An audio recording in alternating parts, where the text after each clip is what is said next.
Maybe you've been waiting as impatiently as I have. We're finally down to the filter board and KAT1 module installation. I've been waiting quite a while for this. So it says plug in the filter board we plan to use, line up all the pins, use only the middle screw. So let's do that.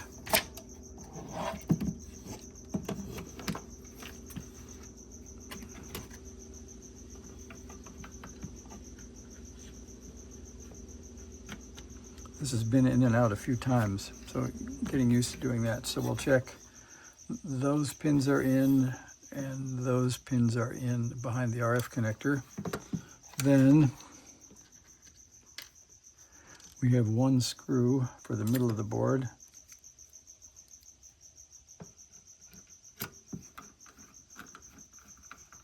I tried a lock washer, but it looked like too much risk of shorting. Okay, we did that. Now set 1 5/8 long unthreaded standoff on top of each of the 2 holes. So this one I disagree with.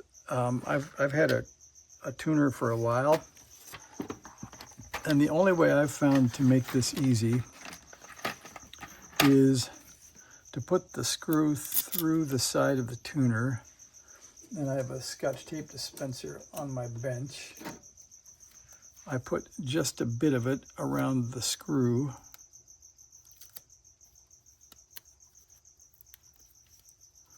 And then I push the standoff onto that tape.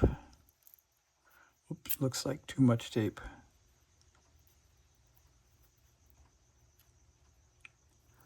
I'll take off a wind or two.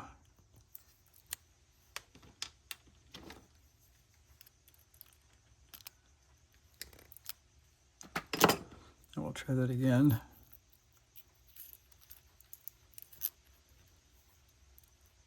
That works. And that holds the spacer from falling into the radio when you're trying to put the filter in the radio. So we'll do that again on the other side. They say stand them up over there, but they seem to always fall off.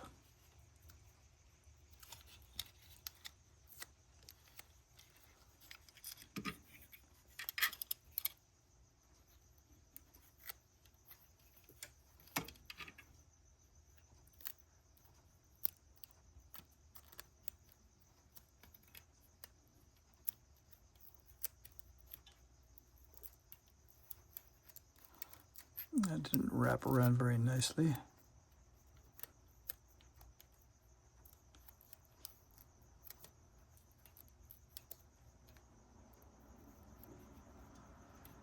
Or like that maybe.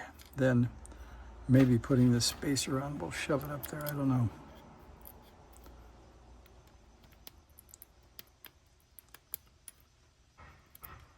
Pretty close.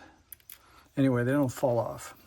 So then they say plug the KAT1 into the filter board, line up all the pins on the 3-pin and the 10-pin. So we should turn it around the right way. So there's the 3-pin and the 10 pins are in the back. So we'll try that. There's the 3 and there's the 10. So that looks like that's working. And then we'll start those screws. See if those are in the hole. Can't see in there.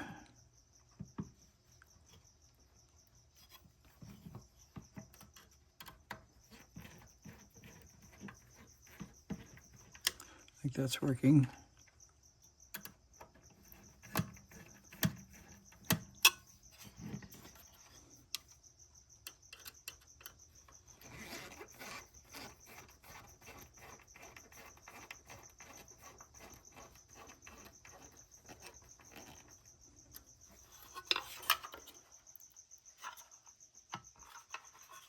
What are we hitting on?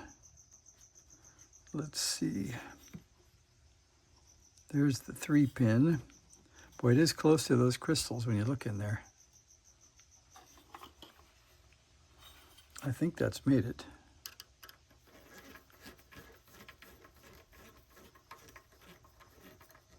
Yep, that's tight. Now let's see what we have.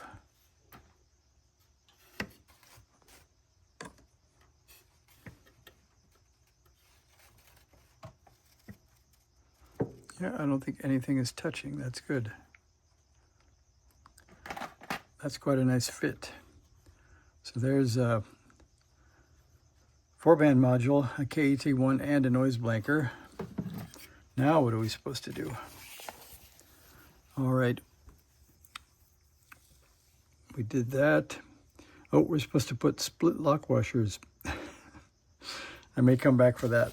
We'll skip that for right now. Then we're supposed to connect the power supply and look for smoke. That's you guys' favorite thing.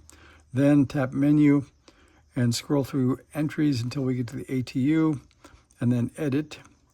And you should see, if you see 3 dashes, go to troubleshooting. Otherwise,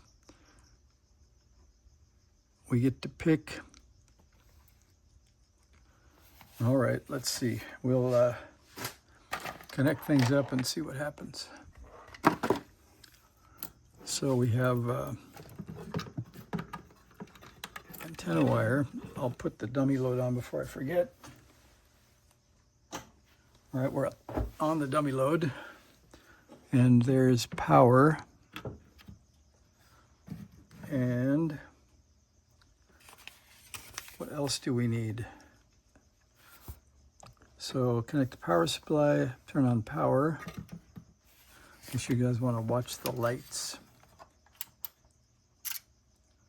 So we did the lamp test, and we're back to 40 meters again.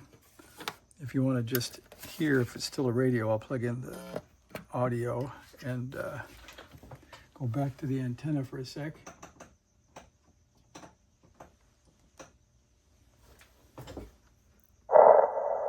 So it's still a radio.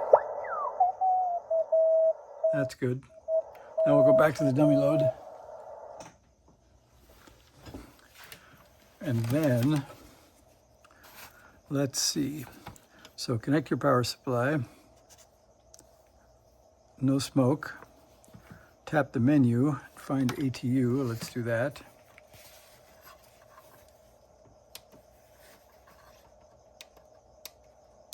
Oh, there it is. We're going to edit that. Okay, we're in CLP right now. So we didn't get the dashes. And we got the ATU. Set the ATU parameter to L0.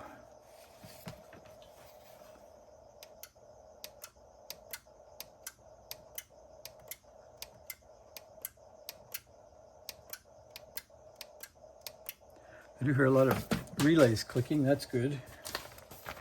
All right, L0, you should relay click when you move from L0 to L1. Let's try that. We do. Then to L2 through 4. Same should be true with C0 through C5 and N and N2. Okay, so we want to hear a click. I'll get you a close up here. We'll turn down the sound. Okay, here goes our click test.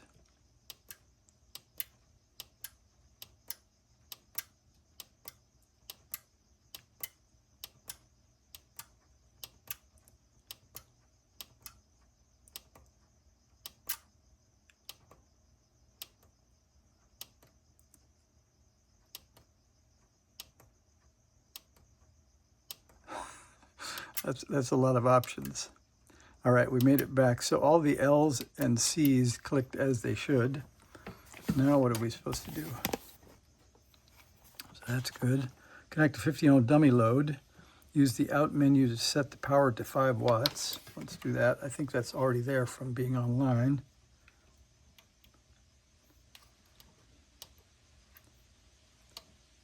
Okay, out is set to 5 watts. Then set the ATU to FXX. All right, back to ATU. There's F1.3. That's our version, apparently. You should see F1.1 or higher. So that means we can read our own firmware. That's a good sign.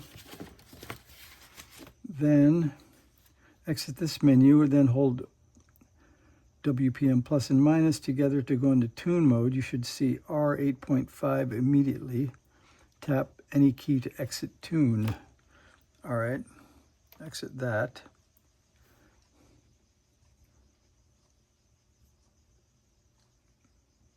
Exit the menu. All right. So we've exited the menu. Now we're supposed to go into tune mode. We see R8.5. That's good. Immediately tap any key to exit tune. Okay, we did that.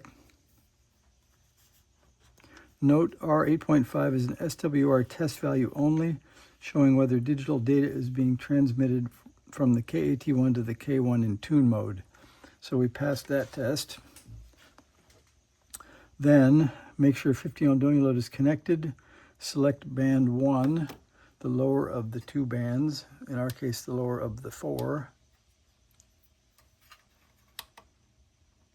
And that's our low band, is 40 meters. Set the ATU parameter to CLS. Calibrate SWR using this menu.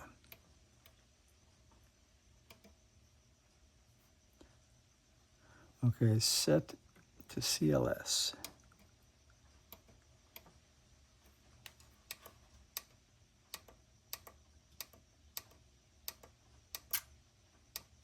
Oh, that's it, CLS. Calibrate SWR. Set power for 5 watts using the out menu. I think we're still there.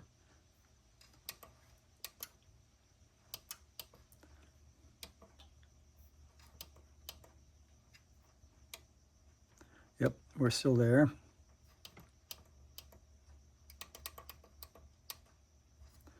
Then what? Set the power for 5, exit that menu. Preset potentiometers R1 and R2 on the ATU board to 60%. All right, we'll zoom in for that.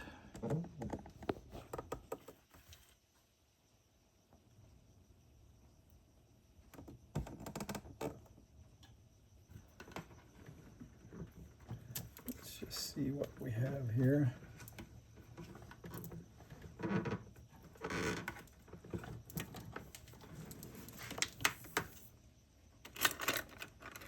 We do have our professional, better use those. Whenever you can, you should be a professional. So we'll get out the professional adjusters. I'm always feeling professional when I use these. So we'll grab the larger of the screwdriver types, like that. And so that is minimum, which is a bit of an odd way to look at it. So we want 2/3, and it will go from there to there. So that's 50, we'll give that about 60, how about that?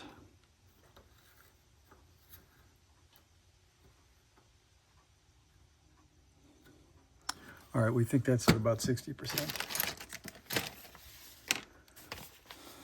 All right, 60% of full clockwise, that looks right. Connect a positive lead of your DMM or analog meter to the point labeled TP1 and the negative to the ground. We have our HP 3468A over in the corner that you can't see. I could get out the old favorite multimeter, but we'll do this. I'll just tell you what we get.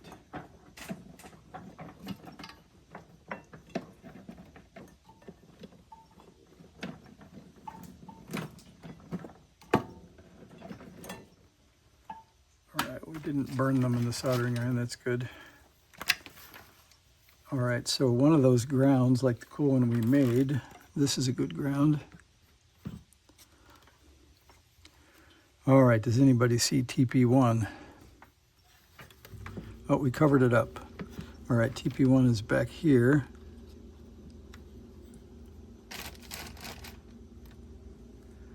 And we are on volts DC, so that's good.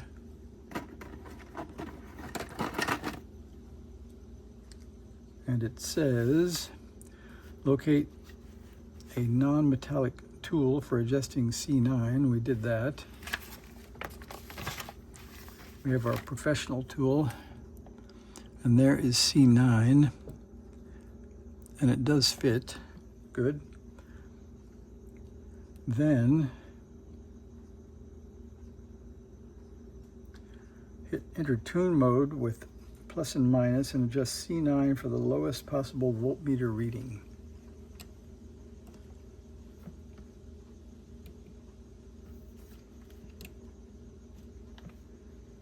All right, there we are. We're in transmit, and now we're reading 0.39.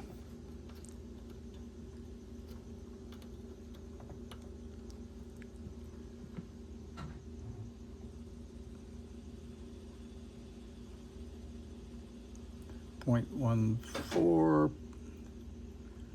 0.07,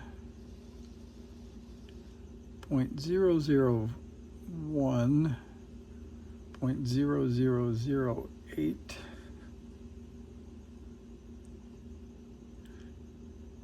looks like 0.0079 is the lowest we can get. That's pretty low. Okay, then cancel tune by tapping any other switch. And coincidentally, the front panel said R1.0, so apparently that was reflected power.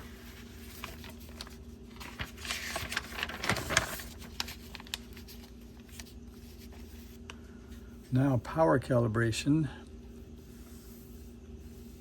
will provide accurate readings only if properly calibrated. This requires an external watt meter or RF probe or a DMM or the KAT1.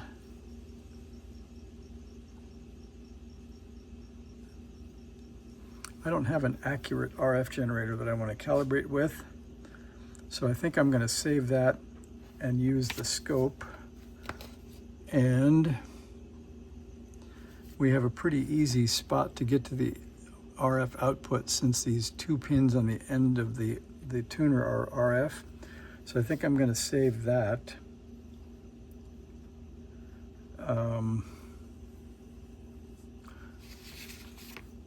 Yeah, I think we'll stop there. I do have a couple of watt meters. Maybe I'll try, I think there's a Daiwa that I'll use to get it roughed in, and then we'll set it with the scope later. So I think this is success. We seem to have everything we're supposed to have. So I may come back, and if you guys want to see the RF output calibration, I'll do that. Otherwise, I think we have built and installed a KAT1 in Jeff's K1, and we're only down to putting covers on, but I'm going to do the KBT1 first, and we'll do the calibrate power in a little separate section. So thanks for watching.